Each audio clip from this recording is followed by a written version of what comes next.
نبي سلام عليك يا رسول سلام عليك يا حبيب سلام عليك صلوات الله عليك. Silakan ya. Ya, oke Ustaz. Baik Bu. A'udzubillahi minasyaitonirrajim. Bismillahirrahmanirrahim. Assalamualaikum warahmatullahi wabarakatuh. Waalaikumsalam warahmatullahi wabarakatuh. Alhamdulillahirabbil alamin. Wabarakatuh. Innal hamdalillah nahmaduhu wa nasta'inu wa nastaghfir wa na'udzu billahi min syururi anfusina wa min sayyiati a'malina may yahdihillahu fala mudilla lahu wa may yudlil fala hadiyalah. Asyhadu an la ilaha illallah wa asyhadu anna Muhammadan abduhu wa rasuluh. Allahumma shalli ala Muhammad wa ala ali Muhammad. Alhamdulillahirabbil alamin. Kembali kita memuji Allah Subhanahu wa taala. Dialah Allah tempat kita memohon segala ampunan. Dialah Allah tempat kita berlindung dari kejahatan diri kita dan juga tempat kita berlindung dari keburukan amal kita. Dan alhamdulillah tentunya kita bersyukur juga kepada Allah Subhanahu wa taala pada malam yang berbahagia ini. Alhamdulillah kita dilimpahkan terus nikmat sehat oleh Allah Subhanahu wa taala dan juga nikmat iman, nikmat Islam dan juga tentunya nikmat kesempatan untuk sama-sama hadir di acara kajian virtual MK An-Nisa. Alhamdulillah. Ya, sebelumnya saya ucapkan syukron wa jazakumullahu khair atas semua kehadirannya, atas segala kesempatannya. Alhamdulillah. Dan alhamdulillah pula pada malam hari ini ya kita bersama dengan yang terhormat Ustadz Prof. Dr. Abdul Hamid Habe, SE, MSI, yang insya Allah akan membersamai kita. Dan alhamdulillah pada malam hari ini kita mengusung suatu judul yang indah, yaitu Wahyu Membimbing Fitrah yang Suci, atau memaknai Ramadan sebagai bulan Riyadhah. Alhamdulillah. Salawat dan salam yang selalu tercurah kepada Nabiullah Muhammad Sallallahu Alaihi Wasallam beserta kepada para keluarga, kepada para sahabat dan sahabiah, dan juga kepada seluruh umatnya yang insya Allah akan selalu istiqomah dengan sunnah-sunnahnya. Amin, Allahumma amin. Ibu-ibu yang berbahagia dan insya Allah dirahmati Allah Subhanahu wa taala. Sebelum kita memulai, afwan Ustadz, sedikit saya sampaikan sirah dari terbentuknya MK An-Nisa ini.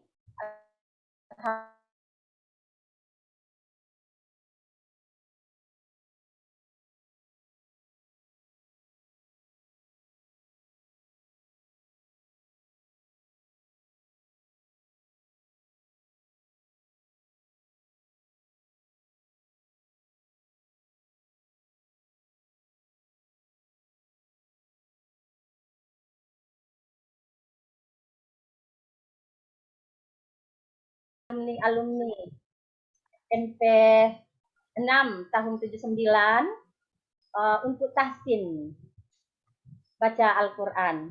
Alhamdulillah. Dan kami sudah merayakan milad pertama. Jadi artinya grup ini sudah jalan hampir 2 tahun. Tapi sebelum itu online, ada juga offline sebelum pandemik hadir. Ya. Dan kami lanjutkan dengan offline. Awalnya mungkin tidak sampai dengan 20 orang yang bergabung. Alhamdulillah sekarang sudah kurang lebih berapa ya Bu Linda? Saat itu hanya satu kelas. Anggotanya 8 sampai 9 orang. Akhirnya dengan berjalannya waktu, alhamdulillah sekarang sudah 7 kelas, Ustadz. Masya Allah.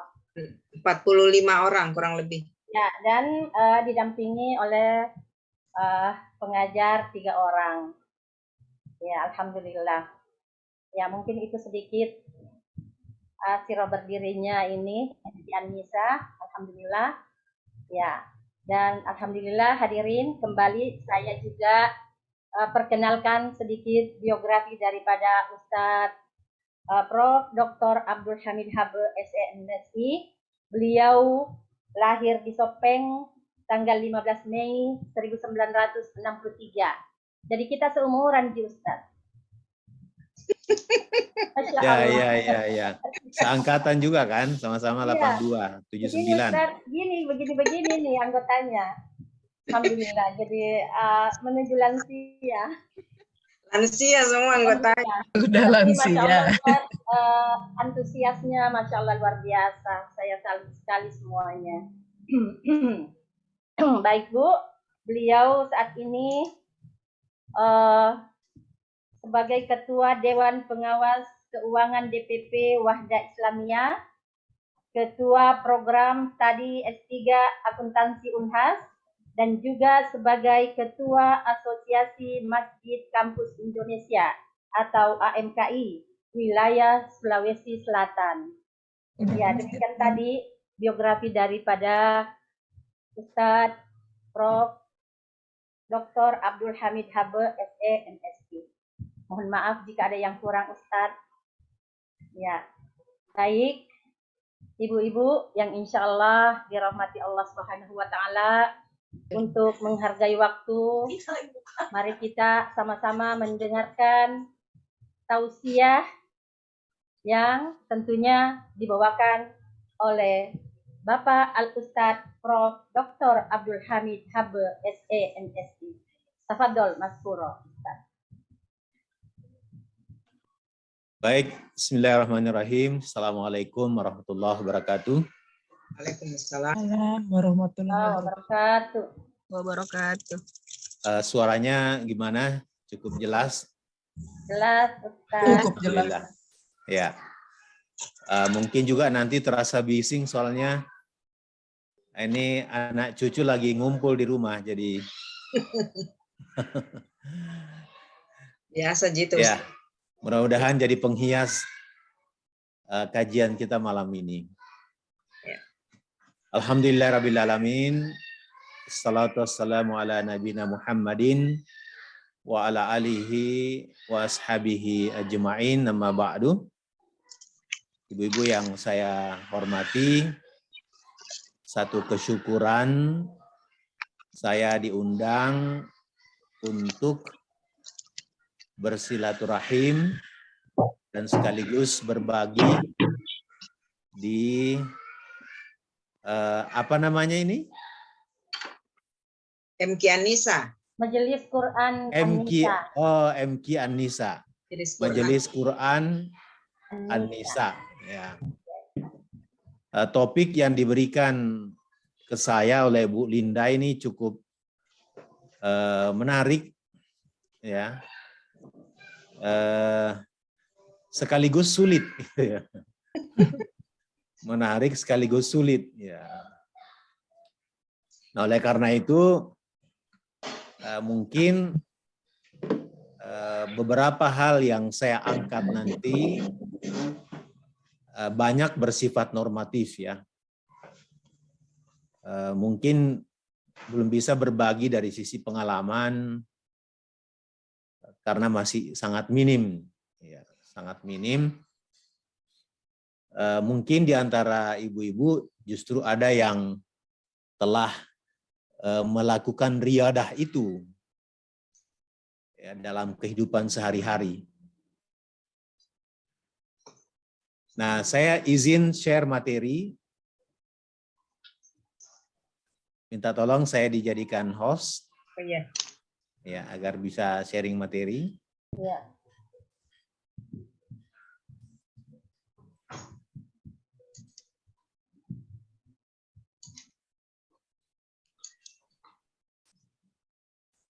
Bisa? Ya, udah bisa ya. Oke. Baik.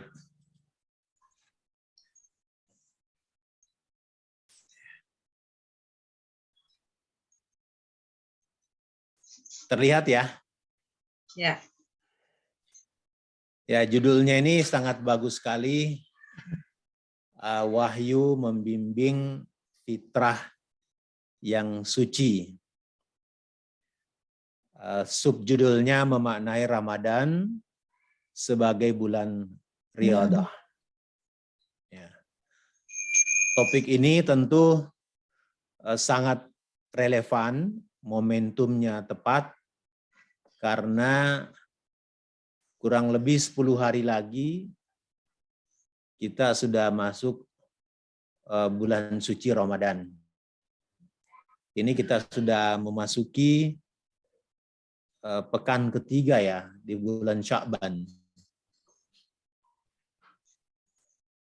Mudah-mudahan apa yang menjadi bahan sharing pada kesempatan kali ini kita bisa memaknai Ramadan itu. Karena Ramadan itu ya sesungguhnya persis sama dengan judul ini, bulan Riyadhah. Ya. Nah, pertama saya ingin membahas dulu pengertian fitrah.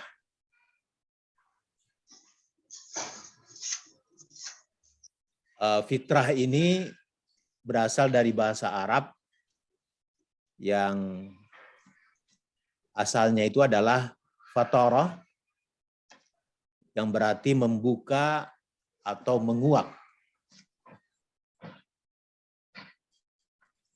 Juga dapat berarti tabiat atau perangai, kejadian, ya, asli, agama, ciptaan, itu arti lain dari fatarah. Dalam Kamus Bahasa Indonesia, Kamus Besar Bahasa Indonesia, fitrah dikaitkan dengan kata sifat, asli, bakat, pembawaan perasaan keagamaan. Nah, sedangkan makna fitrah sendiri merupakan asal kejadian, keadaan yang suci, dan kembali ke asal. Nah, inilah yang biasa kita representasikan usai Ramadan, lalu kita saling memaafkan, ya, saling mendoakan kembali ke fitrah atau kembali ke asal, karena dengan puasa yang kita lakukan itu, kita dianggap kembali ke keadaan suci tanpa dosa. Fitrah merupakan keadaan yang dihasilkan dari sebuah penciptaan. Dalam hadis yang diriwayatkan oleh Ibnu Abbas, fitrah adalah awal mula penciptaan manusia. Jadi fitrah adalah awal mula penciptaan manusia. Sebab lafaz fitrah tidak pernah dikemukakan oleh Al-Quran dalam konteksnya selain dengan manusia. Itu pengertian fitrah. Nah, ayat yang sering dibaca, sering menjadi dalil ketika berbicara masalah fitrah, itu adalah ayat 30 di surah Ar-Rum. Nah, di dalam ayat ini mempertegas apa arti fitrah itu. Nah, kita baca a'udzubillahi minasyaitonirrajim. Faqim wajhaka lid-dini hanifa fitratallahi allati fataran nasa 'alaiha la tabdila li khalqillah dzalika ad-dinul qayyim walakinna aktsaran nasi la ya'lamun. Dari itu luruskanlah wajahmu dan menghadaplah kepada agama. Jadi menghadaplah kepada agama. Jauh dari kesesatan mereka. Tetaplah pada fitrah yang Allah telah ciptakan manusia atas fitrah itu. Ya. Jadi ini terjemahan bebasnya ya. Ya. Yaitu fitrah bahwa mereka dapat menerima tauhid dan tidak mengingkarinya. Ya, fitrah itu tidak akan berubah. Fitrah untuk menerima ajaran tauhid itu adalah agama yang lurus. Lalu, tetapi orang-orang musyrik tidak mengetahui hakikat hal itu. Ya. Nah, dalam ayat ini Allah bercerita tentang fitrah. Dan fitrah yang dimaksud dalam ayat ini adalah agama Islam. Agama Islam. Dan juga bermakna bahwa fitrah manusia itu adalah memang fitrah yang mengarah kepada agama Islam. Yaitu suatu keadaan di mana manusia menuju ke tauhidullah, mengesahkan Allah Subhanahu wa taala.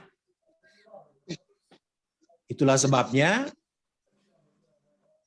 para mufassirin menganggap bahwa Islam itu identik dengan fitrah. Atau fitrah itu tidak lain adalah Islam itu sendiri. Dan fitrah serta Islam itu tidak lain adalah tauhidullah. Ya, mengesahkan Allah Subhanahu wa taala.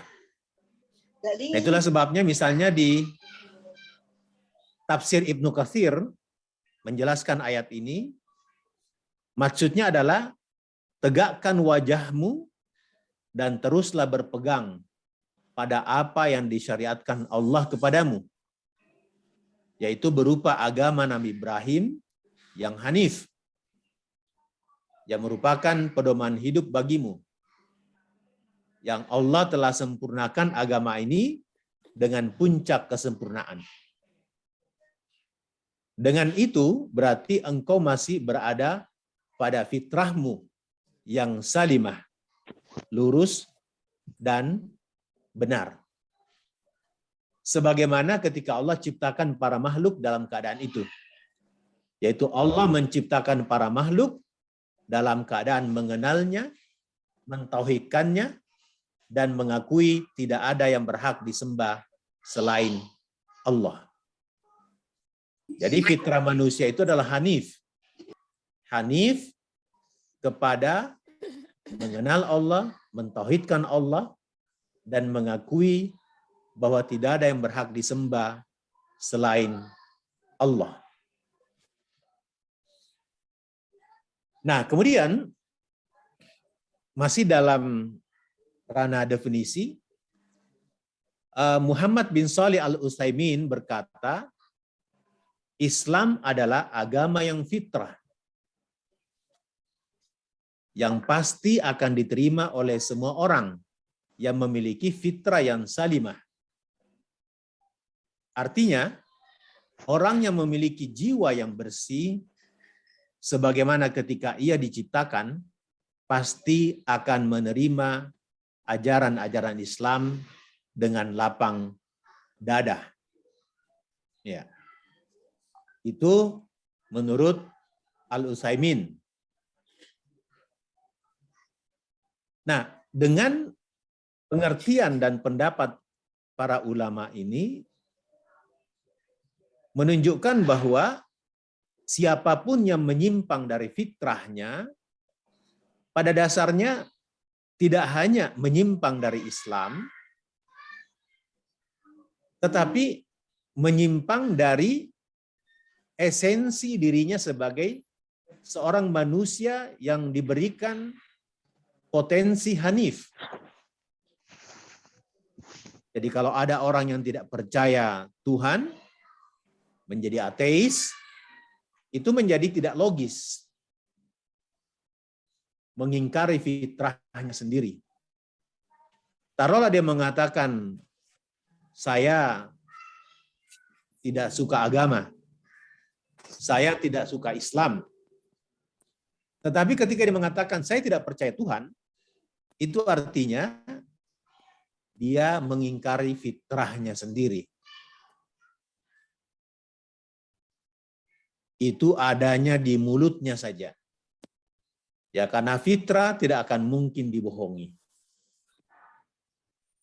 Nah, kemudian Al-Maraghi memberikan pendapat atau pembagian bahwa fitrah yang dimaksud dalam surah Ar-Rum ayat 30 tadi adalah agama Islam. Jadi sama. Nah, Al-Maraghi memiliki 4 macam pengertian tentang fitrah. Sebagaimana di surah Ar-Rum ayat 30 itu. Pertama adalah adanya naluri ketauhidan. Itu naluri ketauhidan. Jadi orang yang tidak percaya Tuhan itu mustahil. Ya. Adanya naluri beragama. Orang yang mengingkari agama itu tidak logis. Karena naluri itu embedded. Dan kemudian fitrah berislam. Kita bisa mengatakan bahwa Islam itu tidak sekedar agama, tetapi dia adalah bagian yang inheren dari fitrah manusia itu. Nah, kemudian yang keempat menurut Al-Maraghi adalah fitrah kesucian. Ini pengertian fitrah. Nah, dipertegas oleh salah satu hadis Rasulullah Shallallahu Alaihi Wasallam yang menjelaskan bahwa pada dasarnya manusia itu adalah Islam. Jadi sejak sebelum dibentuk, ya sebagaimana persaksian, cairan yang ada di tulang punggung belakang seorang laki-laki tentang roh dan ketika menjadi manusia, itu adalah sesuatu yang ada baik sebelum menjadi manusia maupun setelah menjadi manusia. Karena Islam itu sama dengan fitrah, maka pada prinsipnya manusia yang lahir itu di dunia ini adalah Islam. Nah, hadis ini menjelaskan kullu mauludin yuladu alal fitrah. Jadi setiap anak yang dilahirkan itu adalah dalam keadaan fitrah. Lalu dalam perjalanannya bisa menyimpang dari fitrahnya. Dan di sini dijelaskan lingkungannya. Dimulai dari orang tuanya, bapaknya. Ya. Abawahu yuwahidainihi au yunassiranihi au yumajjisanihi. Maka bapaknya lah yang membuatnya menjadi Yahudi atau Nasrani atau Majusi. Ini hadis riwayat Bukhari. Nah, hadis ini mempertegas bahwa Islam itu adalah identik dengan fitrah. Jadi manusia siapapun agamanya sekarang ini pada awalnya adalah mereka beragama Islam. Nah, lingkungannya lah yang membuat menyimpang dari fitrah itu. Nah, sebagian muallaf testimoninya biasa kita dengar di YouTube Amerika dan Eropa, dia mengatakan bahwa kami tidak berpindah agama ketika dia menjadi mualaf. Tetapi dia mengatakan kami kembali ke agama kami yang semula. Ya, dia menyadari bahwa ketika dia lahir itu pada dasarnya adalah dia Islam. Maka ketika dia meninggalkan agama lamanya, dia tidak mengatakan murtad dari agama lama, lalu pindah ke agama baru, tetapi dia mengatakan kami kembali kepada agama kami. Oleh karena itu perbuatan syirik, sekuler, ya, hedonis, LGBT, ateis, dan perilaku-perilaku lainnya adalah perilaku-perilaku yang menyimpang dari fitrahnya sebagai seorang manusia. Dan dengan sendirinya juga menyimpang dari agama yang mereka akui atau tidak mereka akui. Itu simpulan kita tentang Islam. Itu tidak lain adalah fitrah itu sendiri. Nah sekarang, kalau kita sudah jauh dari fitrah, bagaimana caranya kembali ke fitrah itu? Mungkin sudah ada yang berbuat syirik tadi, tidak mentauhidkan lagi Allah Subhanahu wa taala. Ada yang terlibat dalam perilaku atau menyetujui LGBT itu, atau mencoba memisahkan antara kehidupan dunia dengan agama, sekuler, atau berpikir liberal dengan mengatakan semua agama sama, atau pernyataan-pernyataan lain, atau lebih ekstrim adalah ateis. Itu bagaimana caranya kembali? Nah, mari kita lihat. Pertama, kita harus yakini bahwa kebenaran itu bukan dari nafsu. Jadi orang yang keluar dari fitrahnya merasa mereka benar. Merasa mereka itu tidak salah. Mereka tidak sadar bahwa ternyata sumber pemikirannya, sumber pendapatnya, dan sumber keputusannya itu berasal dari nafsu. Dan mereka menganggap itu benar. Ya, Allah menceritakan di surah Al-Mu'minun ayat 71. Walau tabal haqqu ahwa'ahum la fasadatis samawat wal ard wa man fihinna bal atainahum bidzikrihim fahum an dzikrihim mu'ridun. Seandainya kebenaran itu mengikuti keinginan hawa nafsu mereka, tentu kerusakan dan kejahatan akan merajalela di muka bumi. Dan tentu keinginan itu akan saling bertentangan. Akan tetapi kami menurunkan Al-Quran kepada mereka yang mengingatkan pada kebenaran yang diakui oleh semua orang. Tetapi meskipun demikian, mereka tetap menolaknya. Nah, di dalam ayat ini tergambar bagi kita bahwa kebenaran itu adalah Al-Quran atau dari Allah Subhanahu wa taala. Jadi orang yang berperilaku, bertindak, mengambil keputusan, lalu tidak dibimbing oleh wahyu, berangkat dari akalnya semata,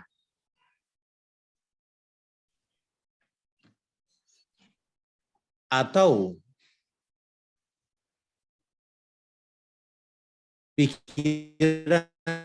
pikiran yang berasal dari rumusan-rumusan filosofi. Mereka tidak sadar bahwa itu adalah dari nafsu. Dan menganggap apa yang mereka lakukan adalah kebenaran. Padahal sesungguhnya adalah kerusakan. Ini jalan yang pertama, bukan dari nafsu, tapi dari Al-Quran. Sebagaimana ayat ini. Kemudian, kebenaran bukan dari akal. Jadi akal itu, atau otak kita, logika kita, itu bukan sumber kebenaran. Dia hanya alat untuk memahami kebenaran. Tapi akal itu sendiri bukan kebenaran. Akal itu adalah peralatan yang Allah berikan kepada kita untuk memahami dalil, memahami nas. Jadi kebenaran itu tetap berasal dari Allah Subhanahu wa Ta'ala, bukan dari akal, apalagi dari nafsu. Ya. Allah mengatakan di sini, afalam yasiru fil ard fatakuna lahum qulub yaqiluna biha aw adhanun yasma'una biha fa innaha la ta'mal absar walakin ta'ma al-qulub allati fis sudur. Nah, tidakkah mereka berjalan meniti bumi untuk menyaksikan dengan mata kepala sendiri? Jadi ini makna yang diekstensi sedikit. Mata kepala sendiri. Kehancuran orang-orang zalim dan melakukan pendustaan itu. Barangkali saja hati mereka terbangun dari tidur, memikirkan apa yang harus mereka lakukan terhadap seruan kebenaran yang disampaikan kepada mereka, dan mau mendengarkan berita-berita tentang kehancuran orang-orang kafir yang dapat diambil sebagai pelajaran. Tetapi hati mereka telah buta. Hati mereka telah buta dan membatu. Maka mustahil mereka mau mengambil pelajaran dari apa-apa yang mereka lihat dan dengar. Buta hati, itulah buta yang sebenarnya, dan bukan buta mata. Ya. Ini yang kedua, bukan dari akal. Ya, akal itu adalah mengolah apa yang dilihat oleh mata. Kejadian-kejadian kehancuran orang-orang zalim sebelumnya tidak menjadi pelajaran baginya. Tidak menjadi bahan introspeksi. Ya, hatinya buta. Dan itulah sebenar-benar buta menurut ayat ini. Nah, kalau begitu kebenaran melalui apa? Nah, kebenaran itu melalui hati. Ini sebagaimana hadis di riwayat Bukhari, Rasulullah SAW bersabda, dan Muslim, ya, ala wa inna fil jasadi mudghatan idza salahat salahal jasadu kullu wa idza fasadat fasadal jasadu kullu ala wahyal qalb. Ingatlah bahwa di dalam jasad itu ada segumpal daging. Jika ia baik, maka baik pula seluruh jasad. Jika ia rusak, maka rusak pula seluruh jasad. Ketahuilah bahwa ia adalah hati atau jantung. Nah, hadis ini menegaskan bahwa kebenaran itu melalui hati. Nah, hadis ini menunjukkan bahwa akal atau kemampuan memahami bersumber pada hati, bukan otak, kepala. Sebagaimana kita jelaskan di slide sebelumnya. Nah, hal ini juga selaras dengan penjelasan dari Al-Quran bahwa Allah SWT berfirman, karena sesungguhnya bukanlah mata itu yang buta, tetapi yang buta ialah hati yang di dalam dada. Nah, Ramadan sebagai bulan riyadah. Apa itu riyadah? Riyadah secara bahasa adalah pengajaran dan pelatihan. Secara istilah, riyadah artinya melakukan amalan spiritual untuk mendekatkan diri kepada Sang Pencipta. Kalau kita baca buku-buku filsafat, filosofi, atau tarekat, kita temukan kata-kata riyadah ini. Jadi dia adalah amalan spiritual untuk mendekatkan diri kepada Sang Pencipta. Nah, proses riyadah seperti apa? Uzlah. Uzlah itu adalah mengasingkan diri, fokus, menghindari hingar-bingar, istirahat dari kerunyaman dunia. Dia uzlah.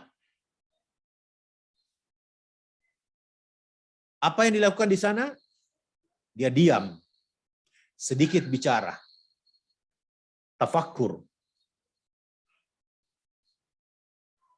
Lalu di malam hari dia bangun, salat lail, witir, dan dia berpuasa yang wajib maupun sunat. Ini proses riyadah. Nah, kalau kita melihat proses riyadah ini, amalan-amalan riyadah ini, uzlah, diam, bangun malam, puasa, ini kalau di bulan suci Ramadan, ini tidak lain adalah itikaf. Itikaf itu orang uzlah. Meninggalkan pekerjaan kantor, berpisah dari istri dan anak untuk sementara. Lalu diam di masjid, sedikit bicara, banyak berzikir, membaca Al-Quran, lalu salat tarawih, bangun malam, salat tarawih, witir, lalu tentu berpuasa. Jadi betul, Ramadan itu adalah bulan riyadah. Dan kalau kita mau melihat definisi tentang proses riyadah itu, maka tidak lain yang dimaksud riyadah atau salah satu bentuk riyadah di bulan suci Ramadan adalah iktikaf itu sendiri. Dan ini yang dilakukan oleh Rasulullah Shallallahu Alaihi Wasallam. Bahkan Rasulullah dalam sejarahnya, beliau awal iktikaf itu sebulan penuh. Ya, sebulan penuh. Lalu berikutnya 20 hari terakhir. Lalu Jibril memberikan informasi bahwa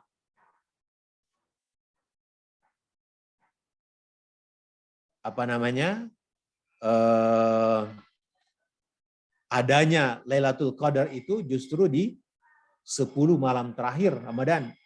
Maka Rasulullah sejak itu iktikaf 10 terakhir. Ya, kecuali di bulan terakhir, bulan Ramadan terakhir sebelum beliau meninggal, itu beliau iktikaf 20 malam. Rasulullah melakukan riyadah. Kenapa riyadah? Karena kita mau kembali ke fitrah tadi itu. Kita mau kembali ke Islam. Inilah jalannya. Jadi menghidupkan hati tadi itu, meredam akal, menghilangkan nafsu, hanya hati yang dihidupkan, itulah iktikaf itu. Dan itu adalah riyadah untuk kembali ke fitrah kalau kita jauh menyimpang. Nah, untuk melengkapi beberapa dalil-dalil tentang keutamaan Ramadan itu. Dan sekira kita sudah tahu semua ini, sering sekali kita dengarkan. Idza jaa Ramadan, ya, futihat abwabul jannah wa gullikat abwabun nar wa sufaditil syayatin. Jika telah tiba bulan Ramadan, maka pintu-pintu surga dibuka. Pintu-pintu neraka ditutup. Dan setan-setan dibelenggu. Ini Muslim, riwayat Muslim. Memberikan peluang bagi kita bahwa tantangan untuk melakukan riyadah di bulan Ramadan itu lebih ringan. Karena setan sebagai penggoda sudah diikat. Pintu neraka ditutup, pintu surga dibuka. Ini adalah sumber motivasi yang sangat baik sekali. Nah, lalu kita tidak hanya kembali kepada fitrah kita, tetapi Allah juga memberikan pengampunan. Hadis kedua, man shoma Ramadan imanan wa ihtisaban ghufira lahu ma taqaddama min zambi. Barang siapa mengerjakan puasa Ramadan atas dasar keimanan dan mengharapkan pahala, maka ia diberi ampunan atas dosa yang telah ia lakukan. Jadi tidak sekedar kembali ke fitrah, tetapi kesalahan-kesalahan sebelumnya itu dengan riyadah yang kita lakukan, Allah mengampuni. Allah mengampuni dan memberi pahala yang berlipat ganda. Dipertegas dengan hadis berikut. Ya. As-salawatul khams wal jum'atu ila jum'ati wa ramadanu ila ramadan. Ya, mukaffiratun ma bainahunna idza jatunibatil kabair. Salat yang 5 waktu, Jumat ke Jumat berikutnya, Ramadan ke Ramadan berikutnya, itu menghapuskan dosa-dosa yang ada di antara keduanya. Jika dosa-dosa besar dijauhi. Ini riwayat Muslim. Luar biasa. Ramadan ke Ramadan, Allah menghapuskan dosa-dosa kita. Selama dosa-dosa besar kita jauhi. Keutamaan yang lain. Ya, keutamaan yang lain. Ini juga diriwayatkan oleh Muslim. Ini tentang amalan anak cucu Adam. Ya, khususnya puasa. Ini luar biasa. Kullu amali ibnu Adama yudha'aful hasanatu asyrul amthaliha ila sab'imi'atin di'fin. Qala Allah azza wa jalla illa shaum fa innahu li wa ana ajazi bihi. Luar biasa ini. Setiap amalan perbuatan anak Adam menjadi miliknya, yang dilipat gandakan kebaikannya 10 hingga 700 kali lipat. Lalu Allah berfirman, illa saum fa innahu li wa ana ajzi bih. Kecuali puasa. Karena sesungguhnya ia milikku dan aku akan membalasnya sendiri. Ya. Inilah riyadah di lanjutan hadis itu. Orang yang berpuasa itu meninggalkan nafsu, riyadah, dan makanannya demi aku. Bagi orang yang berpuasa akan memperoleh 2 kebahagiaan, yakni kebahagiaan saat dia iftar berbuka dan kebahagiaan tak kala berjumpa dengan Robnya. Luar biasa.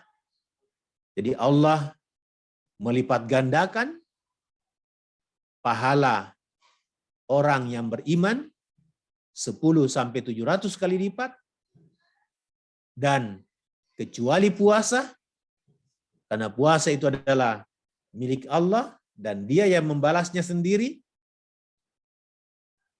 Para ulama mengatakan pahala orang berpuasa itu tak terbatas. Kalau amalan lain 10 sampai 700, kalau puasa tak terbatas. Ini luar biasa. Karena ada riyadah di situ yang kita lakukan.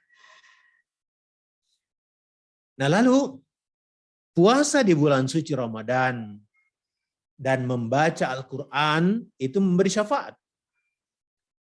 Asyamu wal Quran, ya, yashfa'ani lil abdi yaumal qiyamah yakulus la yakulus siyam ay Rabb mana'tahu atau aman wasahawatil bin nahar, ya, dan seterusnya. Amalan puasa dan membaca Al-Quran akan memberi syafaat bagi seorang hamba di hari kiamat. Puasa berkata, ya, yakul as-siyam, ay Rabb, wahai Rabb, aku telah menahannya dari makan dan syahwat di siang hari. Ya, mana'tuhu ta'am wa syahawati bin nahar. Aku telah menahannya dari makan dan syahwat di siang hari. Lalu dikatakan, maka izinkanlah aku memberi syafaat kepadanya. Luar biasa. Puasa memberi syafaat bagi pelakunya. Lalu, wa yaqulul Qur'an, berkata juga Al-Quran, mana'tuhul naum bil lail. Ya. Wa syafini fihi qala falyushaf'an. Al-Quran berkata, aku menahannya dari tidur di waktu malam, maka izinkanlah aku memberi syafaat kepadanya. Maka keduanya pun diizinkan memberi syafaat. Ini hadis riwayat Ahmad. Jadi puasa, kemudian membaca Al-Quran, itu adalah bagian dari riyadah. Dan akan mengembalikan kepada kita, kepada fitrah, dan juga akan memberikan syafaat di hari kiamat nanti. Nah, hadis-hadis yang lain lagi dikatakan begini. Ma min abdin yasumu yauman fi sabilillahi illa ba'adallahi bidzalikal yaum wajahu anin nar sab'ina kharifan. Tidaklah seorang hamba berpuasa 1 hari di jalan Allah Ta'ala, kecuali Allah akan menjauhkan dia dari neraka sepanjang perjalanan 70 tahun. Ini Bukhari dan Muslim. Luar biasa. Ya, puasa 1 hari di jalan Allah, kita dijauhkan dari neraka sepanjang perjalanan 70 tahun. Ya, kalau di dunia ini kita jalan 70 tahun, kira-kira berapa kali kita keliling dunia? Apalagi kalau 70 tahunnya akhirat. Itu. Nah, bahkan yang lebih indah lagi hadis yang berikutnya. baban yuqalu lahu aryan yadkhulu minhu shaimun yaumal qiyamati la yadkhulu ma'ahum ahadun ghairuhum yuqalu aina shaimun al jannati inna fi fayadkhuluna minhu fa idza dakhala akhiruhum oglika falam yadkhul minhu ahadun. Sesungguhnya di al-jannah, nama surga, ada pintu yang disebut ar-rayyan. Hanya orang-orang yang berpuasa yang memasukinya pada hari kiamat. Selain mereka, tidak ada lagi yang memasukinya. Luar biasa ya, pintu khusus.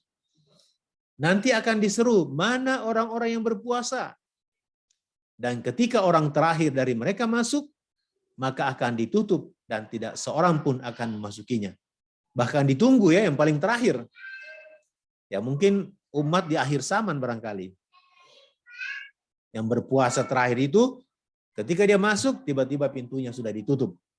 Tidak ada lagi yang bisa masuk di situ. Nah, puncak dari puasa yang kita lakukan, salah satu bentuk riyada, ya ayyuhalladzina amanu kutiba alaikumusiyam kama kutiba alal ladzina min qablikum la'allakum tattaqun. Puncaknya adalah takwa. Takwa. Jadi kita bisa menghubungkan bahwa mustahil seseorang itu mencapai derajat takwa kalau dia tidak kembali ke fitrahnya. Tidak kembali kepada Islam. Mustahil. Ya. Nah, untuk sampai kepada takwa, untuk sampai kembali kepada fitrah, kembali kepada Islam, dalam arti yang identik dengan fitrah tadi, maka memang riyada ini adalah sebuah kemutlakan. Ya, dengan berbagai bentuk-bentuk proses dan kegiatan tadi yang kita sebutkan itu. Itu kira-kira yang bisa saya bagi pada kesempatan yang singkat ini. Alhamdulillah, syukran. Assalamualaikum warahmatullahi wabarakatuh.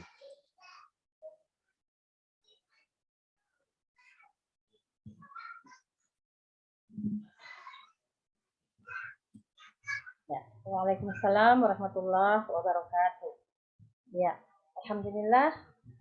Syukron wa jazakallah khair Ustaz.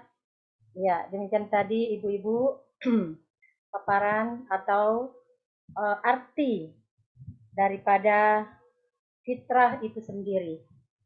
Ada beberapa dalil di dalam Al-Quran, diantaranya ada surah Ar-Rum ayat 31, ada surah Al-Mu'minun ayat 71, dan surah Al-Hajj ayat 46. Itu pengertian daripada fitrah.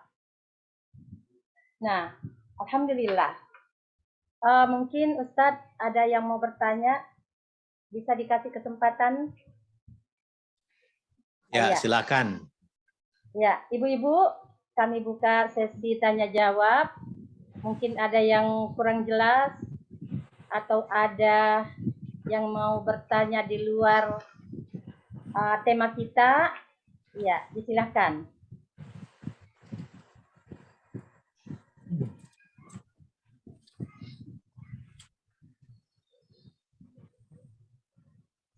Ada?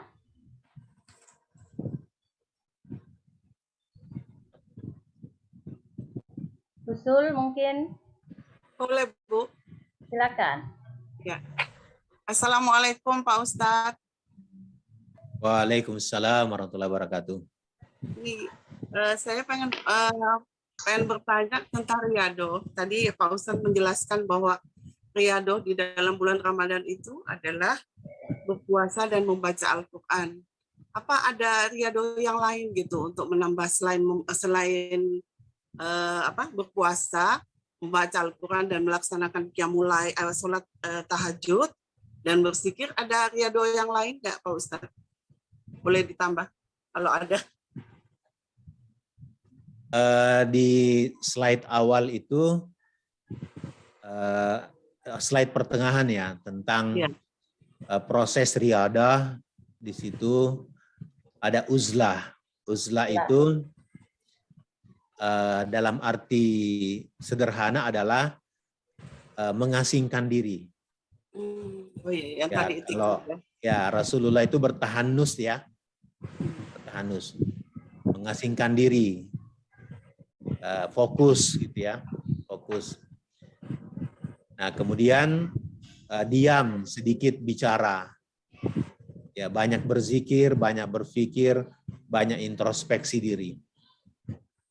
Itu diantara bentuk-bentuk riyadah. Nah, pas tadi hadis yang kita bacakan, ada dua riyadah yang memperkuat, yaitu berpuasa dan membaca Al-Quran. Ya, itu bagian dari proses riyadah yang kita sudah jelaskan tadi. Nah, tentu zakat itu juga termasuk riyadah, itu ya. Apalagi di bulan suci Ramadan. Nah, tentu riyadah ini tidak ada waktu tertentu, ya. Tetapi karena momen Ramadan, maka ini momen yang bagus untuk menjelaskan, memaksimumkan riyadah kita di bulan suci Ramadan, agar benar-benar puasa yang kita lakukan itu dikelilingi oleh kegiatan yang mendukung puasa itu. Ya, supaya ujung dari puasa itu, natijah atau buah puasa itu yaitu takwa, kita raih. Benar-benar kita raih. Dan benar-benar kita kembali kepada fitrah kita. Mungkin itu, Bu. Iya, iya. Itu yang Jazakallah khairan katsira Pak Ustaz. Ya, Wa'iyyakum, Bu. betul. Ya. Ya, disilakan ibu-ibu, ada yang lain? Lain enggak yang mau bertanya? Atau saya bertanya ya Ustadz ya? Silakan. Ustadz, tadi kan tentang wahyu membimbing fitrah. Bagaimana ya pembimbingannya itu untuk menjadi fitrah yang suci dari wahyu itu? Ya, pada prinsipnya kan wahyu itu adalah hudan linnas. Sebagaimana di surah Al-Baqarah dijelaskan ya. Apalagi memang Al-Quran itu diturunkan di bulan suci Ramadan. Ya, syahrul Ramadan alladzi unzila fihil Qur'an hudal linnasi wa bayyinatin minal huda wal furqan. Jadi hudan dan furqan, petunjuk dan pembeda. Jadi Al-Quran itu benar-benar adalah pembimbing. Pembimbing atau membimbing kita kembali kepada fitrah. Ya, kembali kepada fitrah. Kembali kepada al-Islam. Yang inti dari fitrah dan Islam itu tidak lain adalah tauhid itu. Tauhid mengesahkan Allah Subhanahu wa Ta'ala.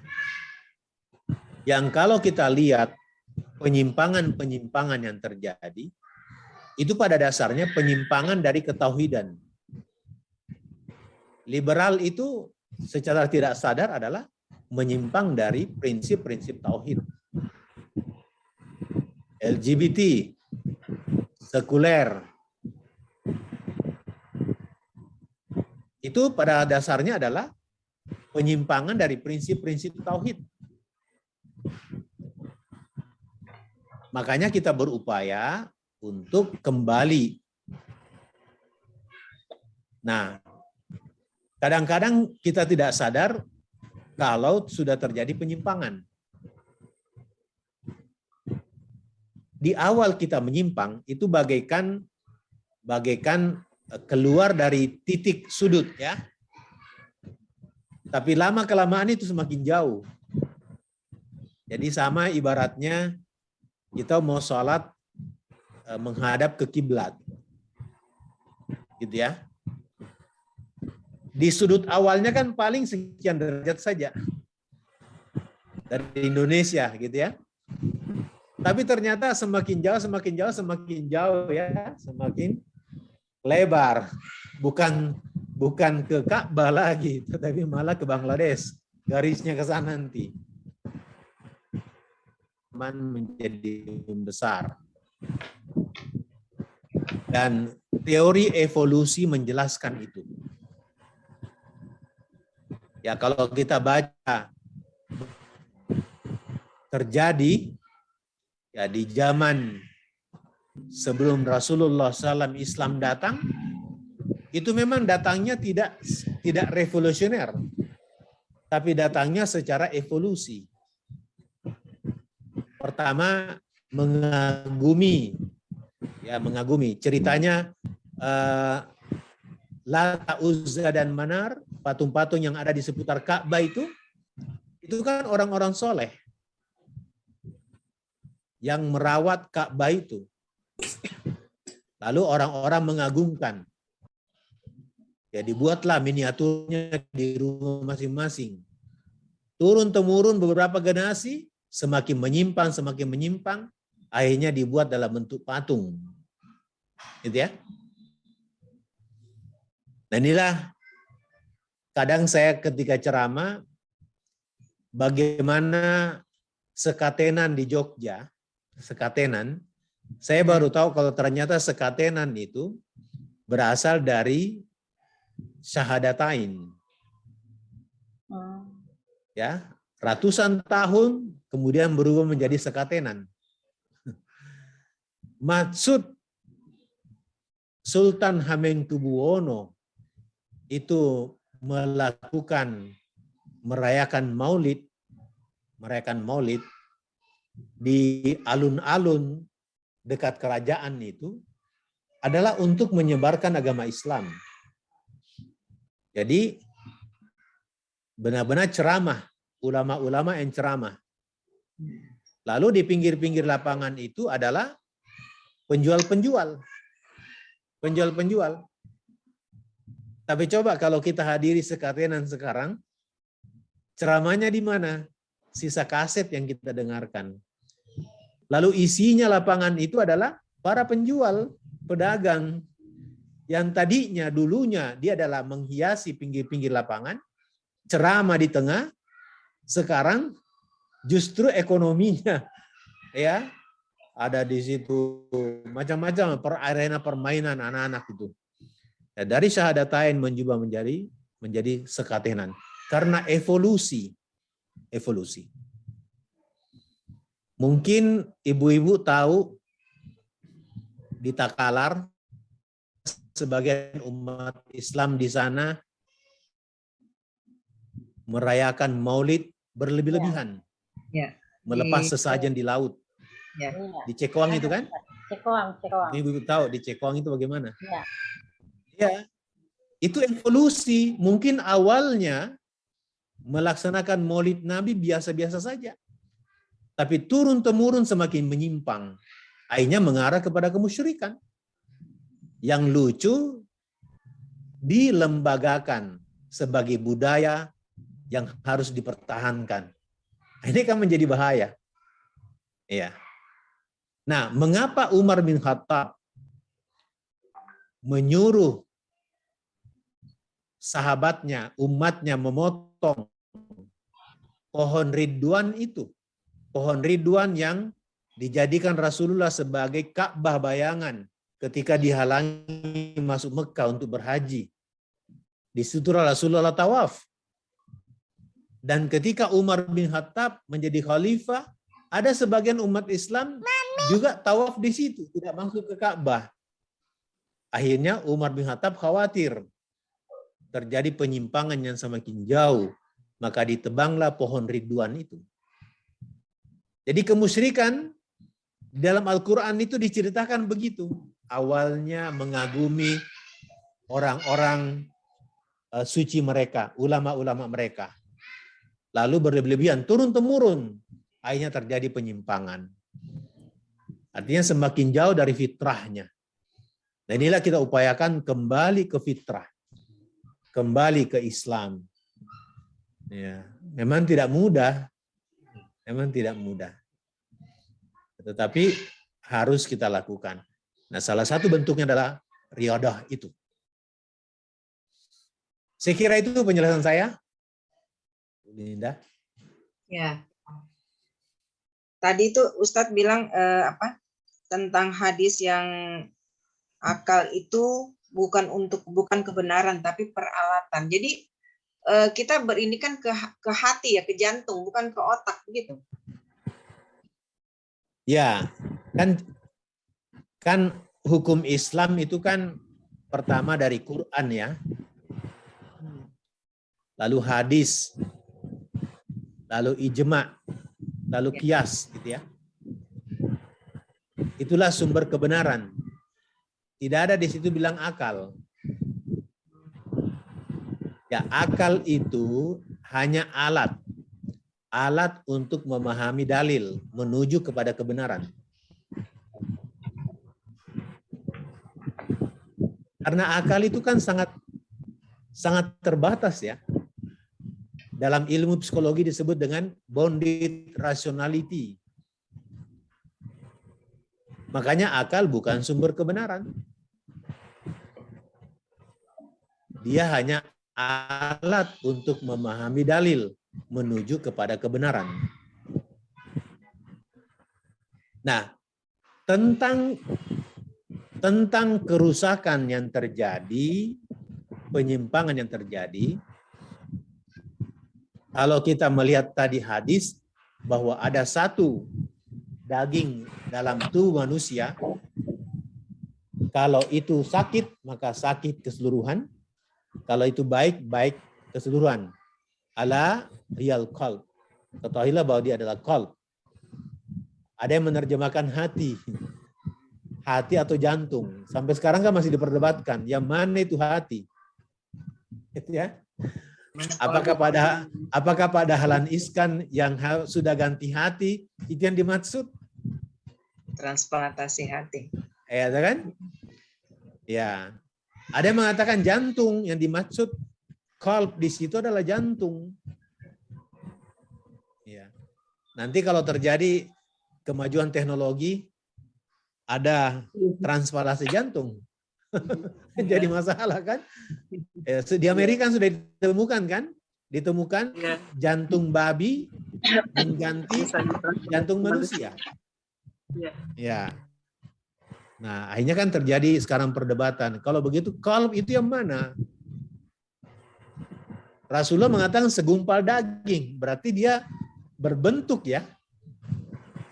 Berbentuk ya. Nah, walau alam, kita masih mencari referensi tentang qalb itu. Ya, qalb itu. Ya, apakah itu adalah semacam apa istilahnya, benih kebenaran yang ditanam Allah SWT di dalam tubuh manusia, yang itulah yang menjawab ketika terjadi dialog antara Allah dengan zat itu yang belum berbentuk manusia. Alastu bi rabbikum? Qalu bala sahidna. Apakah aku ini Tuhanmu? Ya. Dia mengatakan, saya bersaksi. Bala, betul. Gitu ya. Siapa yang menjawab itu? Nah, gitu ya. Nah, kira-kira begitu. Saya tidak mengatakan bahwa hati kalau begitu, apakah hati sebagai sumber kebenaran? Ya. Dalam bahasa pergaulan kita sehari-hari kan banyak begitu. Tanyalah hatimu. Ya. Ya, benar. Begitu ya. Tanyalah hatimu. Hati, bisikan hati. Ya, bersihkan hati. Bisikan hati menurut. Ya, tazkiyatun nufus. Ya. Macam-macam lah ya. Apakah harus selalu diikuti itu bisikan hati, Ustaz? Baik dan buruknya. Ya, betul. Qalb. Makanya kalau kita baca penjelasan tentang hadis itu, qalb itu kan beda-beda. Qalb. Dulu pernah kita mengatakan hati, tapi ternyata bukan hati. Ya, heart. Akhirnya diganti menjadi jantung. Ya, kalau jantung nanti bisa transplantasi bagaimana tuh? Iya. Jantungnya babi lagi. Ya, kan? Ya, jantung orang yang bermaksiat ditransplantasikan di Orang yang soleh. tubuh kita. Nah, apakah mempengaruhi jiwa kita secara keseluruhan? Ya, kira-kira begitu. Oke, baik. Ya, gimana Bu Lia? Silakan, mungkin masih ada lagi. Kan seperti nanya lagi nih Ustaz, seperti di Anas kan yuwaswi sufi nas bisikan Bisikan hati. dalam dada, berarti kan hati ya Ustaz, bukan akal ya, bukan otak ya. Bukan. Sudur. Sufi Fi sudurin. sudurin nas. Bisik-bisik di dalam hati. Jadi berarti kayaknya jadi hati itu lebih tinggi dari otak gitu ya. Kalau Ya. dari ini Beda-beda sih. Di situ juga tidak disebutkan bahwa hati itu adalah sumber kebenaran. Tapi ketika dia rusak, maka rusak yang lain. Sama dengan akal. Akal itu bukan sumber kebenaran. Tapi kalau akal sudah rusak, itu pemicu kejahatan yang lain. Kira-kira paralelismenya begitu. Makanya al-haqqu mir rabbik. Kebenaran itu datangnya dari Tuhan. Adalah kebenaran dari Allah. Yang lain itu cuma alat. Ya, yang lain cuma alat menuju kepada kebenaran. Alat untuk memahami. Alat untuk menuju kebenaran. Menuju kebenaran. Ya. Ya. Ya, ada lagi Dr. Ros. Saya Bu Marwah. Iya, disilakan. Saya Bu Marwah. Iya Bu, silakan Bu. Bu Iya. Rosliana, silakan. Assalamualaikum ya Ustadz. Ya, waalaikumsalam warahmatullahi wabarakatuh. Saya tanya Ustadz, apakah keutamaan iktikaf di 10 hari terakhir Ramadan, dan kedua bagaimana mensiasati iktikaf? Putus-putus suara tak Bu Ros? Oh, putus-putus ya. Ya, coba ambil Ya, lagi. ya. Ya. Karena kami ibu-ibu ya maklum ya Ustadz, semakin mendekatin Lebaran semakin sibuk, jadi untuk iktikaf kayaknya agak susah. Jadi mensiasati bagaimana ya Ustadz? Ya, Kalau ya Ustadz. memang kalau kita lihat sejarahnya Rasulullah itu itikaf sampai dia bangunkan juga istrinya ya. Ya, tapi sekarang kita ya, di Indonesia atau rumah tangga Islam mungkin kesalahan prosedur ya, kesalahan mengatur jadwal sehingga 10 terakhir Ramadan itu justru sibuk masak buras, bikin kue, Iya. Bikin rendang juga. bikin contoh. bikin rendang, coto. Harusnya semuanya itu harusnya selesai di 10 pertama. Bumbunya. Ya, beli baju baru itu di 10 pertama. Semua persiapan untuk lebaran di 10 pertama. 10 terakhir tidak ada lagi kegiatan. Pokoknya uzlah, gitu ya. Mengasingkan diri. Harusnya begitu kan gitu. Tapi justru yang terbalik ya sekitar. Harusnya. Akhirnya Ramadan ini tidak maksimal khususnya ibu-ibu.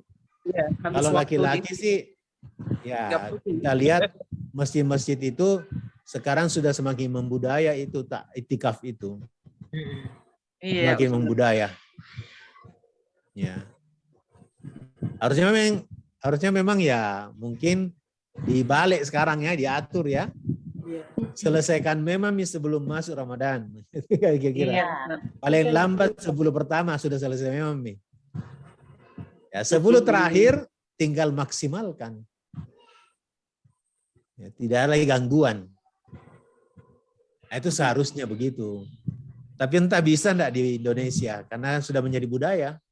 Budaya, Ustaz. Budaya ya. Ya, sudah menjadi budaya. Ya. Itu adalah kendalanya juga, Ustaz. Betul, Ibu. Ya, betul, Ibu. Jadi Ustadz, masalah itikaf tidak ada perbedaan di antara ahwat dengan ikhwah ya Ustadz? Ya, di masjid kami kan selalu kita buka, kecuali 2 tahun terakhir ini tidak ada itikaf. Selalu kita buka, itu lebih banyak pesertanya ibu-ibu daripada laki-laki. Biasa kalau kita buka sampai 120 orang, peserta perempuan lebih banyak. Ya. Dan sangat mengharukan karena ada yang bawa bayinya beserta ayunannya, luar biasa itu. Jadi mereka hijrah memang sekeluarga ke masjid. Suaminya ada di lantai 1 beserta anaknya, istri dan bayinya ada di lantai 2. Jadi hijrah yang ditinggalkan rumahnya ke masjid 10 hari. Itu sekeluarga. Harus sepakat ya Ustadz ya, bekerja sama ya Ya, semuanya betul. antara suami dengan istri dan anak-anak. Betul, ya. Nah, kalau rumah tangga kita bisa begitu, Masya Allah. Luar biasa bagusnya. Ya, luar biasa hebatnya. Cuma memang beberapa masjid fasilitasnya belum mendukung. Makanya pengurus masjid juga harus memperhatikan ini. Gitu ya. Ya. Maka kalau sudah membudaya ini itikaf sekeluarga di masjid, maka mal-mal itu jadi sunyi jadinya. Tidak apa-apa, sunyi. Tidak macet lagi jalanan. Ya. Jalan mall. Ya, masjid yang ramai. Masjid yang ramai. Iya. Iya. Kira begitu, Bu. Ya. Ya, jazakallahu Ustaz. Cukup, Bu Ros? Ya. Ya, cukup. Alhamdulillah. Ini Alhamdulillah. kalau boleh tahu ini menyebar di beberapa daerah ini Ibu-ibu ya. Iya, beberapa kota, Ustaz. Ya, ini Oh, Saya kalau di bisa. Balikpapan, Ustaz. Balikpapan. Oh, Saya di Balikpapan. Balikpapan, Ustaz. Tapi lagi Masya Allah. Oh, ya. Barangkali semua provinsi ada ini. belum. Ah, belum. Tidak juga Ustadz. Paling tidak semua pulau ya, semua pulau. Pulau Sumatera ada, Pulau Jawa ada, Pulau Semoga. Kalimantan ada. Ada. Insya Allah. Ya, luar biasa ini. Insyaallah. Bermacam-macam. Ya. Ya. Saya masih bisa tanya nggak Pak Ustaz? Oh, silakan. Bu. Betul. Ya. Mau Ustaz, ini Bu Sosi istrinya Pak Wawan, almarhum ketua BPM kita dulu. Oh, ya. Nah, ini Ya. Ya. Silakan Ibu. Assalamualaikum Pak Ustaz. Waalaikumsalam. Jadi saya tertarik mengenai tadi wahyu, terus hati, ya. Itu sebenarnya sangat absurd gitu ya Pak. Ya. Dalam agama itu kan kita kadang-kadang kita utamakan logika ya Pak dalam agama Islam itu. Jadi saya masih bingung kalau umpamanya orang yang suka memberi orang pasti bilang orang baik sekali hatinya, bukan dibilang tangannya baik gitu. Kalau yang memberikan ya Pak ya. Itu hati, posisi hati nih. Kalau orang yang suka ngomong macam-macam itu orang bilang bukan mulutnya, kita bilang jahat mulutnya, kita bilang jahat banget hatinya. Itu loh Pak. Hati ini ada satu segumpal daging yang dimasukkan yang ditaruh di dalam tubuh manusia. Gitu. Jadi bersamaan dengan yang Bapak jelaskan, saya terus terang masih bingung. Ini posisinya bagaimana itu? Apalagi berkaitan dengan wahyu Pak. Itu kan masalah. Kita bilang orang awam bilang itu masalah hati ya kan Pak ya. Sementara itu kan nggak jelas banget. Tadi Bapak nggak jelas banget wahyu bagaimana, hati kita bagaimana, dan hati kan itu bolak-balik, hati itu berubah-ubah. Allah itu maha membolak-balikkan hati manusia. Nah itu yang saya mungkin ada pencerahan sedikit karena itu yang masih kadang-kadang saya bingung. Kalau manusia baru lahir kan orang pasti hatinya bersih, Pak ya. Orang jahat artinya hitam. Sebenarnya hati itu bagaimana bentuknya, Pak? Saya masih bingung. Mohon penjelasannya, Pak. Terima kasih. Baik, justru itu yang kita jelaskan tadi.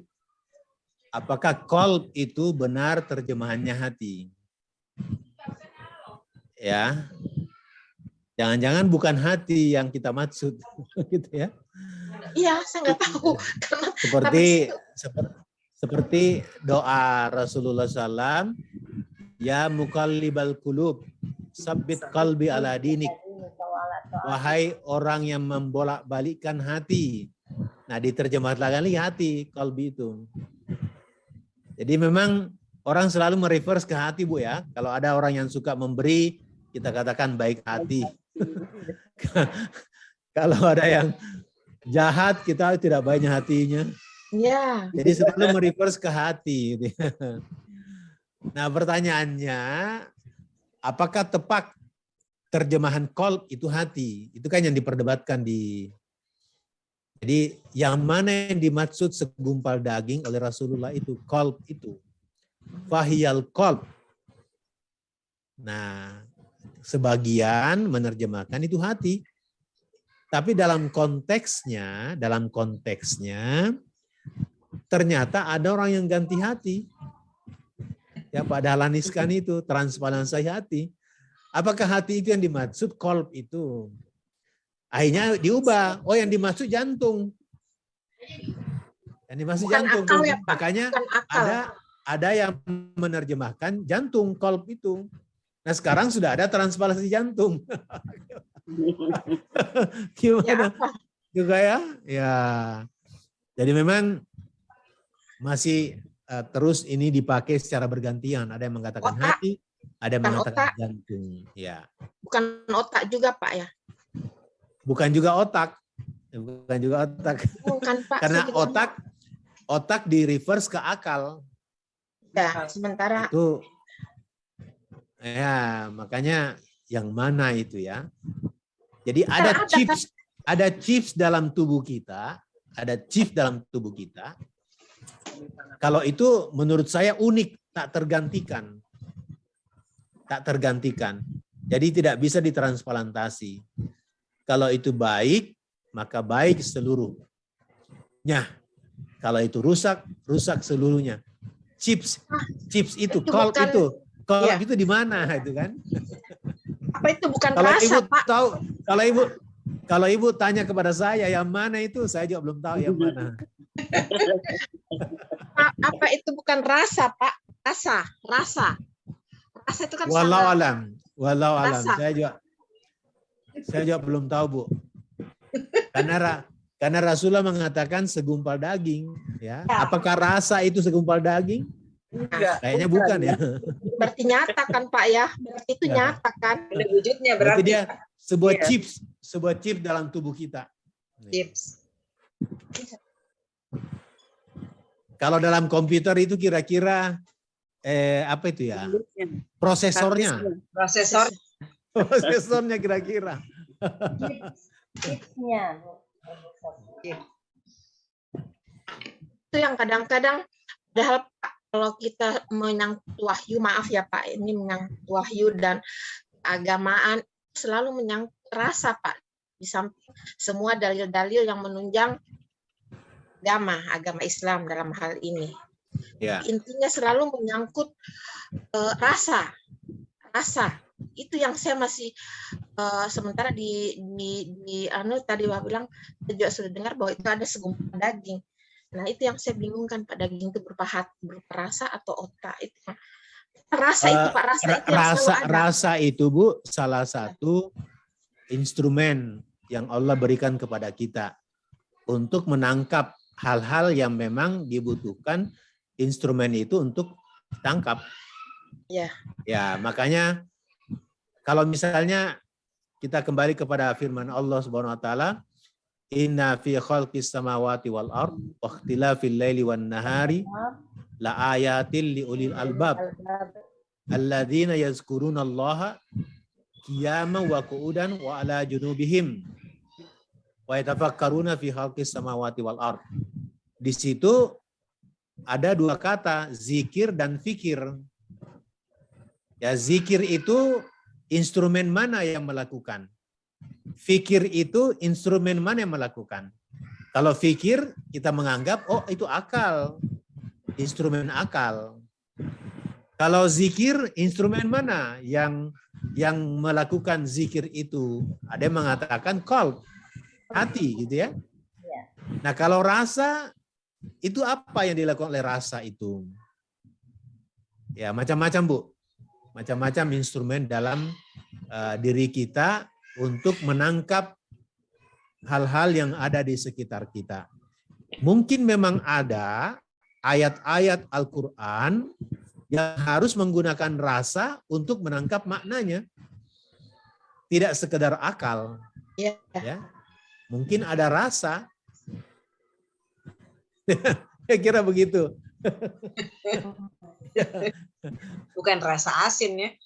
Bukan rasa manis, pahit. Rasa manis Ya, ya. ya, bukan rasa. Rasa apa yang kita rasa, Bu Sofi? Ya, Macam-macam, Bu. Ya. Macam-macam. Saya justru bingung pertanyaannya Bu Sofi, Ustaz. Saya tidak bisa menyimpulkan. Makanya saya bertanya, saya bingung, Bu. Ya, Rasa intinya itu adalah Dia juga bingung. ya apapun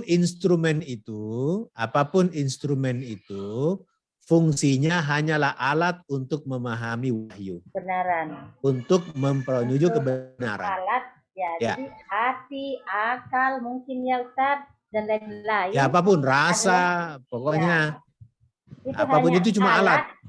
Alat untuk memahami dalil. Ya, dalil. Alat untuk memahami dalil menuju kebenaran. Mungkin itu. Betul. Itu fungsi, itu intinya. Ya, itu intinya. Ya. Jadi sabar Kidi, rasakan perasaan. Sebenarnya Kalau Ibu rasa itu- Sosiawati di mana nih posisi Bu? Di di Jakarta, Pak. Jakarta ya, ya. Iya. Luar biasa. Tadi di Kalimantan Bu Rosdiana. Ya. Ya. Ya. Masih Ra- bisa rasa- Ibu Saya Marwa, kan mempererat. Ibu Marwa di mana Bu Marwa ini? Di saya di Jakarta juga? Makassar, Ustaz. Oh di Makassar. Di Puri Tabansari. Oh di Makassar ya, ya, ya. Iya, Ustaz. Iya. Ada lagi Mau Ya. tanya? Masih ada waktu 5 menit. Ujung mau bertanya? Ada satu orang. Bu Marwa, boleh? Oke, silakan. Assalamualaikum Ustaz. Waalaikumsalam Katun. Langsung saja Ustaz. Dalam rangka menjelang bulan puasa ini, apa kiat-kiat agar kita bisa maksimal melakukan amalan spiritual untuk mendekatkan diri kepada Allah Subhanahu wa Ta'ala selama 1 bulan penuh di bulan Ramadan selain itikaf tadi ya Ustaz? Ya. Tadi di slide-slide terakhir itu ya, Iya. kita sampaikan beberapa dalil Keutamaan. tentang keutamaan Ramadan itu. Yang bisa memotivasi. Nah, biasanya setelah kita memahami keutamaan itu, maka termotivasilah kita. Termotivasi untuk melakukan amalan-amalan Ramadan. Nah, seperti misalnya hadis yang saya bacakan tadi. Kullu amali ibnu Adam lahu. Setiap amalan anak cucu Adam adalah baginya. Al-hasanatu, setiap satu kebaikan itu akan dibalas 10. Ya, ila sab'imi'atin di'fin. Sampai 700 kali lipat. 10 sampai 700. Setiap amalan anak cucu Adam. Illa siyam, kecuali puasa. Fa innahu li wa ana ajzibi. Karena puasa itu kata Allah untukku dan saya yang membayar langsung orang yang berpuasa itu. Sehingga ulama mengatakan pahala orang yang berpuasa itu tidak hanya 10 sampai 700 tapi tak terbatas, unlimited.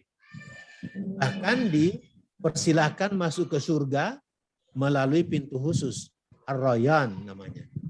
Luar biasa. Ya, dapat pengampunan dosa-dosa sebelumnya. Luar biasa. Dan mencapai derajat takwa. Luar biasa puasa itu. Ya. Itu puasanya saja, belum qiyamul lailnya. Belum Terawihnya. membaca Qur'annya. Ya, tadi Quran kita baca hadisnya akan memberi syafaat. Memberi syafaat membaca Quran itu. Jadi kira-kira begitu. Nah, ada orang mengatakan begini, supaya bisa maksimal di setiap Ramadan, asumsikan bahwa ini Ramadan terakhir kita. Oh iya, iya. Betul. Ya, ini Ramadan terakhir kita. Tahun depan kita tidak akan berjumpa lagi Ramadan. Tahun ini yang terakhir. Oh, kita maksimalkan pasti. Ya. Karena memang seperti itulah definisi ihsan ya. Ihsan. Kamu beribadah seolah-olah kamu besok mati. Ya. Kamu bermuamalah seolah-olah kamu hidup selama-lamanya. Itu ihsan. Gitu ya. Kamu beribadah seolah-olah Allah melihat kamu. Yakin apa kamu melihat Allah? Tapi tidak mungkin. Tapi yakinlah fa innahu yaraka. Sesungguhnya Allah itu melihat kamu. Kira-kira begitu. Itu dalil-dalil dan kaidah-kaidah yang bisa memotivasi kita untuk bisa maksimal di bulan suci Ramadan. Ya. Oke, Bu Jum. Ustaz. Ya, makasih Bu. Ya, terakhir saya Ustaz. Ada Ibu saya Sul tadi pertanyaan. mau bertanya. Bu Sul Saya Sul juga angkat Ustaz tangan ya. mau. Ya. Bu Marwa aja saya.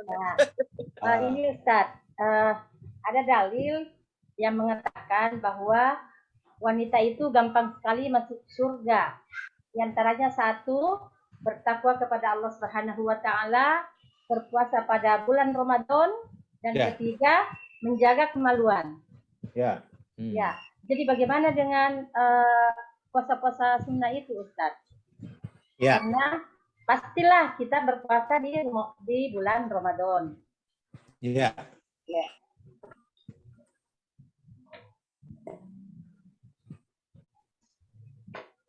Ya, oke Ibu.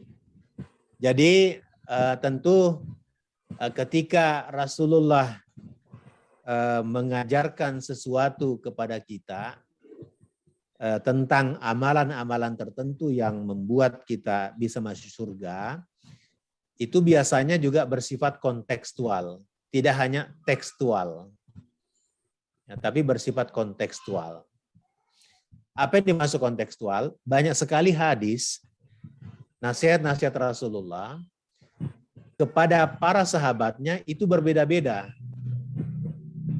Ya, berbeda-beda, berbeda-beda fokusnya. Ya, kenapa? Karena Rasulullah melihat konteksnya. Ini sahabat lebih cocok dikasih nasihat apa? Oh, dia kurang dari sisi ini. Maka Rasulullah berikan nasihat di situ. Ya, jadi kontekstual. Nah, bisa jadi tadi itu, 3 disebutkan itu, ada nasihat tertentu kepada wanita tertentu. Gitu. Sehingga tidak berarti mengabaikan amalan yang lain. Ya, karena kita tahu secara umum, begitu banyak amalan lain yang bisa memasukkan wanita juga masuk surga. Ya, misalnya tidak durhaka kepada suami, tidak durhaka kepada orang tua, gitu ya. Banyak sekali. Jadi ada yang bersifat kontekstual. Supaya apa? Setiap kita itu mengambil contoh. Ya, mengambil contoh bahwa ternyata kita kurang di sini. Ya. Kita kurang di sini ya. Begitu, Bu. Begitu penjelasan para ustadz tentang amalan-amalan tertentu yang bisa memasukkan orang surga. Boleh jadi itu nasihat yang bersifat khusus kepada orang yang sedang bertanya atau yang diberi nasihat oleh Rasulullah. Tapi tidak bersifat umum. Oh iya, Ustaz. Ya, syukran, Ustaz. Baik, afwan Bu. Ya. Barangkali cukup Medi. Ya, Cakupannya sudah jam 10. ya, Insya Bu. Allah nanti kesempatan lain, insya Allah kita undang Baik, Ibu. Ustaz. Semoga bermanfaat, Ibu. Iya, amin. kasih, Pak Allahumma Ustaz. amin. Amin. Ya. Baik. Mohon maaf ya Ibu-ibu yang mungkin masih ada yang mau bertanya, tapi karena kita dibatasi oleh waktu, qadarullah, insya Allah pertemuan berikut, insya Allah kita undang kembali Ustaz untuk membersamai kita. Entah itu selesai Ramadan lagi ya, Bu Lin. Boleh. Insya Allah kita lanjutkan. Ya, artinya setelah Ramadan kita kembali fitrah dengan proses riyadhah tadi. Ya, jadi semoga kita semangat kembali beriktikaf, tidak ada lagi batasan-batasan. Pandemi sudah berakhir, sudah bisa mungkin iktikaf, Ustaz. Ya, alhamdulillah. Oke, ibu-ibu sekalian, alhamdulillah yang insya Allah dirahmati Allah Subhanahu wa taala. Demikian tadi keutamaan Ramadan. Ya, jadi mungkin ujung kita harus pahami dulu keutamaan Ramadan supaya kita lebih termotivasi lagi untuk mengamalkannya semua di bulan Ramadan nanti insya Allah. Amin, dan insya Allah semoga Allah melimpahkan terus sehat kepada kita semua sehingga disempurnakan ibadah-ibadah kita di bulan Ramadan nanti insya Allah. Jadi kalau kita ingat itu keutamaannya, kayaknya kita sudah mau sekali di Ramadan. Insya Allah. Alhamdulillah. Ya. Masya Allah. Sisa berapa hari ya? Tidak lama lagi. Ya, jadi kencangkan semua doa-doa, insya Allah semuanya dijawab oleh Allah Subhanahu wa taala. Ya, baik. Alhamdulillah. Ya, syukron. Wa jazakallah khair. Saya ucapkan setinggi-tingginya kepada Prof. Dr. Abdul Hamid HBSE MSI yang sudah memberikan kepada kita itu arti daripada fitrah itu sendiri, kemudian apa itu riyadhah, masya Allah. Semoga kita bisa melaluinya semuanya. Amin. Allahumma amin. Dan juga tentunya saya ucapkan syukur wa jazakumullahu khair kepada ibu-ibu Esti Anissa yang sudah bergabung pada malam hari ini. Alhamdulillah semuanya dilapangkan hatinya untuk bermajelis, masya Allah. Ya, tetap istiqomah terus bersama dengan Al-Quran itu ya. Oke, saya tutup dengan doa kafaratul majelis. Subhanakallahumma wa bihamdik asyhadu an la ilaha illa anta astaghfiruka wa atubu ilaik. Hadanallahu wa iyyakum ajmain. Assalamualaikum warahmatullahi wabarakatuh. Waalaikumsalam warahmatullahi wabarakatuh. Ya, izin live Bu ya. Ya, Ustaz.